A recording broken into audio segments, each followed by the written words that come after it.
ছাত্র জনতার অভ্যুত্থানে শেখ হাসিনার পতনের পর বিভিন্ন থানা থেকে লুট হওয়া অস্ত্র ও গোলাবারুদ ফেরত দেওয়ার দিন শেষ হচ্ছে আজ। পুলিশ সদর দপ্তর থেকে জানানো হয়, কোনো ব্যক্তির কাছে এ ধরনের অস্ত্র থাকলে তা বুধবারের মধ্যে নিকটস্থ থানায় জমা দেওয়ার অনুরোধ করা হয়েছে। অন্যথায় তাদের বিরুদ্ধে আইনি ব্যবস্থা নেওয়া হবে।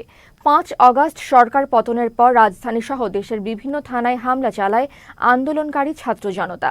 এ সময় থানা থেকে লুট করা হয় বিপুল পরিমাণ অস্ত্র ও গোলাবারুদ।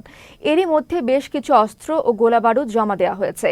১ সেপ্টেম্বর পর্যন্ত সারা দেশ থেকে বিভিন্ন ধরনের ৩,৮৮০টি অস্ত্র উদ্ধার করা হয়েছে। এছাড়া ২,৮৬,৩৫৩ রাউন্ড গুলি, ২২,২০১টি টিয়ার শেল এবং ২,১৩৯টি সাউন্ড গ্রেনেড উদ্ধার করা হয় বলে জানায় পুলিশ সদর দপ্তর। জানা গেছে, অবৈধ অস্ত্র উদ্ধারে যৌথ অভিযান পরিচালনা করবে অন্তর্বর্তী সরকার।